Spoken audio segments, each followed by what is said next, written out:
Amanda from Pontes Books, here with the Chapter 15 Historical Tidbit for The Prince and the Pauper. Today's historical tidbit also deals with a role of somebody within the palace, a title that somebody has, and one that is pretty important to the story because they help Edward, who's actually Tom, to know what to say and do when he becomes a king at a very young age. So today's historical tidbit is looking at the Lord Protector. So we're going to just look at what was that role in the story, what was it in history, and do those things match up? So in The Prince and the Pauper, this is kind of the first reference. We see this role referenced more times than just this, but the first time that we see it as introduced in relation to Lord Hertford is here. On that day, too, Hertford would be formally chosen to the grand office of the Lord Protector. So at this point in the story, this is shortly after Henry VIII has passed away, and we have Tom acting as Edward right now in the palace, so acting as the king, and some amount of time passes, but not very much, before Lord Hertford is going to become the Lord Protector. So what is the Lord Protector?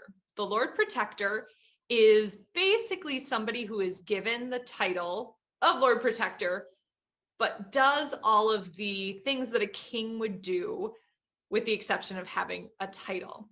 So originally it was for somebody to take the place of a monarch if they were still a minor.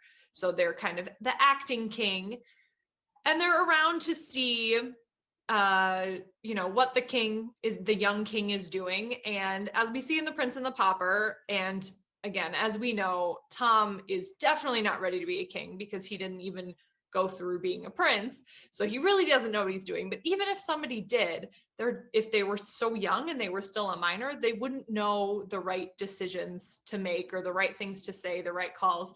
So having an older person, more experienced person in this role of the Lord Protector would have been really important to keeping the kingdom running smoothly.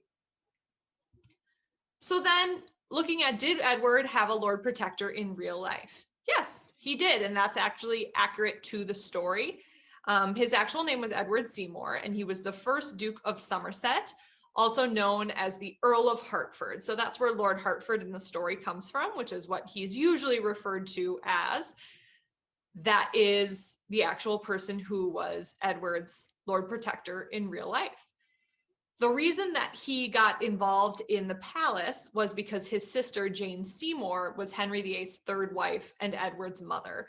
So him and his other brother, so they were the Seymours, were very involved and sometimes got into some trouble in the palace of King Henry VIII, Edward VI, and the queens that followed, who were all a part of that Tudor family, that Tudor line. So he was the Lord Protector from 1547 to 1549. So he was not for very long, and he caused some controversy. As I said, he rubbed some people the wrong way and wasn't very popular with a lot of people. And he ultimately ended up getting charged with treason in 1551, was imprisoned, and ended up being executed. So he was Edward's Lord Protector, but wasn't super successful and wasn't for a very long time. So then the role kind of changed over time a little bit, although with the same general idea being there. So if you look up Lord Protector, the first name that kind of comes up is Oliver Cromwell. So that's kind of the most well-known Lord Protector, and his technical title was the Lord Protector of the Commonwealth of England, Scotland, and Ireland. So he was the head of state, meaning the leader of the countries, that group of countries. Head of state is like a president or, a prime minister. Like those are the head of their governing body during the Commonwealth. So the Commonwealth was a period of time in England where they were a republic, or they were part of a republic and not a monarchy. So monarchies where you have kings and queens. Republics, the United States as an example, is a democratic republic, so you have elected representatives, but you don't have royalty. So there was a time where that was happening in England. This period of time, or around this period of time, was also known as the Protectorate, or sometimes the Interregnum. Not sure if that's how you pronounce it. But ultimately, he died in 1658. His son took over for a short period of time, but ultimately the monarchy was restored in 1660. So they went back to having kings and queens. And now they have kind of both. They don't have a Lord Protector, that title. They have a prime minister and they have a king and a queen, who kind of, the king and the queen are more of symbolic positions at this point. And the prime minister is kind of the head of government, but that is still a part of their culture, is to have that king and queen as well. So that's it for today. Hopefully you learned something about the role of Lord Protector. Have a good rest of your day.